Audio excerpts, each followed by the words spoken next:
आयोजक असरफी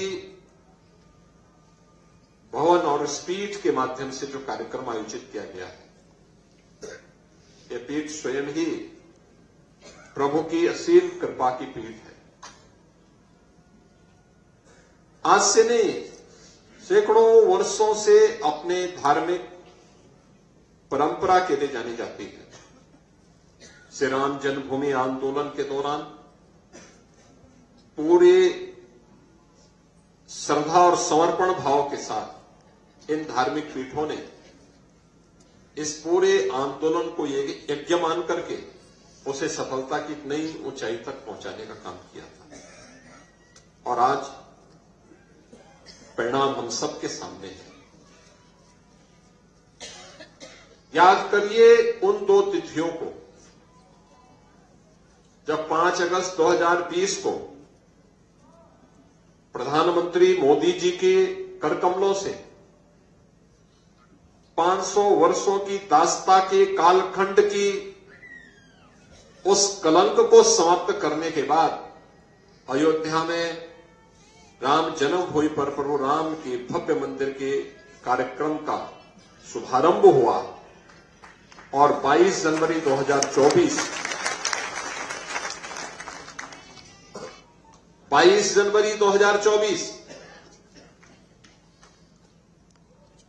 जब 500 वर्षों की दास्ता के उन कालखंडों को समाप्त करते हुए अयोध्या धाम में प्रभु रामलला फिर से विराजमान हुए, कौन ऐसा भारतीय था और कौन ऐसा सनातन धर्मावलंबी रहा होगा देश और दुनिया के अंदर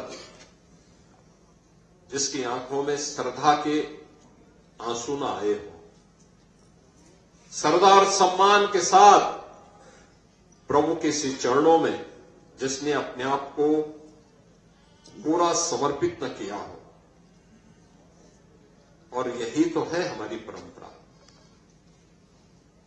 यही परंपरा है जिस पर हर भारतवासी गौरव की अनुभूति करता है। और इसी के बारे में तो हमारे पावन प्रबंध काव्य और पावन ग्रंथ कहते हैं कि दुर्लभम भारतीय जन्म मानुषम तत्र दुर्लभ। यानी भारत की धरती में जन्म लेना दुर्लभ है और उसमें भी मनुष्य के रूप में जन्म लेना तो और भी दुर्लभ है। और यह दुर्लभ तब क्षण हम सबको प्राप्त हो रहा है और वह भी हम अपनी आंखों से देखें। काशी में काशी विश्वनाथ धाम, अयोध्या में अयोध्या धाम फिर से त्रेता युग की स्मृतियों को हम सबके सामने जीवंत कर रहा है। आज अयोध्या में क्या नहीं है, रामलला का आगमन हो गया है। रामलला के आगमन के पूर्व अयोध्या के वैभव को, अयोध्या को वापस कराने के लिए कार्य करना पड़ा था। डबल इंजन की सरकार ने उस कार्य को संतों के मार्गदर्शन में आगे बढ़ाया। आज वो पूर्ण हो चुका है। ये लगातार निरंतरता प्राप्त करता रहे। याद रखना, विरासत को विस्मृत करके हम भौतिक विकास को स्थायी नहीं बनाए रख सकते। विरासत और विकास के बीच में एक बेहतर समन्वय होना चाहिए। यज्ञ उसी की प्रेरणा देता है। यानी यज्ञों के पीछे का भाव ही यही है कि उसका एक पक्ष है सांसारिक उत्कर्ष का और दूसरा पक्ष है जीवन में सफलता के लिए मुक्ति प्राप्त हो। सांसारिक उत्कर्ष विरासत को बनाए रख करके भारत की परंपरा अपने इष्ट देवों से, भारत के उन पावन धर्मस्थलों से, मान बिंदुओं से जो हमारे आदर्श हैं, हमारी प्रेरणा है, उनसे प्रेरित होकर के निरंतरता प्राप्त कर सके। और उन मूल्यों और आदर्शों को ध्यान में रख करके जब हम आगे बढ़ेंगे तभी भारत भारत बना रहेगा। और ये हमारा सौभाग्य है कि आज प्रधानमंत्री मोदी जी के नेतृत्व में पूरा देश अपनी विरासत का हथौड़े बनाए रखते हुए विकास की एक नई बुलंदियों को छूता हुआ दिखाई दे रहा है। फिर से नया भारत एक विकसित भारत के रूप में आगे बढ़ रहा है। एक विकसित भारत के लिए हम सबको आगे मिलकर के काम करना होगा। और मैं बार बार इस बात को कहता हूं कि अगर विश्व मानवता को बचाना है तो उसका एक ही मार्ग है, वह है सनातन धर्म का सम्मान करो। सनातन धर्म सुरक्षित है तो दुनिया में सब कोई सुरक्षित है। याद रखना, कोई मत और मजहब दुनिया के अंदर ऐसा नहीं है जिसने कहा हो कि सबके कल्याण की बात की। हमने तो हजारों वर्ष पहले हमारे ऋषियों ने हमें एक ही प्रेरणा दी, अयम निज परोवेति का संदेश दिया है।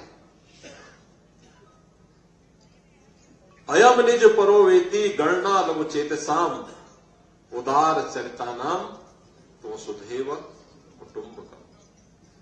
याद करिए, ये मेरा है, ये तेरा है, ये तो संकुचित बुद्धि के लोग करते हैं। उदार और उदार चरित्र के लोगों के लिए क्या कहा गया है कि पूरी दुनिया तो उसके लिए एक परिवार है। और याद करिए, दुनिया के अंदर अकेले सनातन धर्म है जिसने दुनिया की हर जाति, हर मत, हर मजहब, हर संप्रदाय के लोगों को उसकी विपत्ति के समय शरण देकर के संरक्षण दिया है, उसे फलने फूलने का एक अवसर दिया है। लेकिन क्या दुनिया के अंदर ऐसे ही हिंदुओं के साथ भी हो रहा है क्या? ऐसे ही हो रहा है क्या? आज बांग्लादेश में क्या हो रहा है? पाकिस्तान में क्या हुआ था? इससे पहले अफगानिस्तान में क्या हुआ था? मैं पूछना चाहता हूं उन लोगों से, कौन वे लोग थे जिन्होंने देश के अंदर सनातन धर्म से जुड़े हुए उन मानबिंदुओं को नष्ट करने का काम किया था? और क्यों किया था? उसके पीछे की नियत क्या थी? उसके पीछे की नियति अपने बर्बर कृत्यों को अंजाम देकर के पूरी धरती को नरक बनाने की साजिश का हिस्सा था, जिसके तहत कभी काशी में काशी विश्वनाथ मंदिर, कभी अयोध्या में श्री राम जन्मभूमि, कभी मथुरा में श्री कृष्ण जन्मभूमि, कभी संभल में कल के अवतार की हरिहर भूमि, कभी भोज में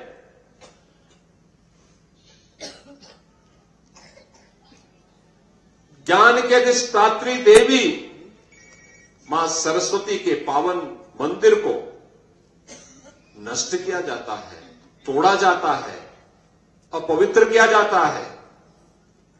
इन मंदिरों को तोड़ने से कभी सोमनाथ का मंदिर अपवित्र किया जाता है।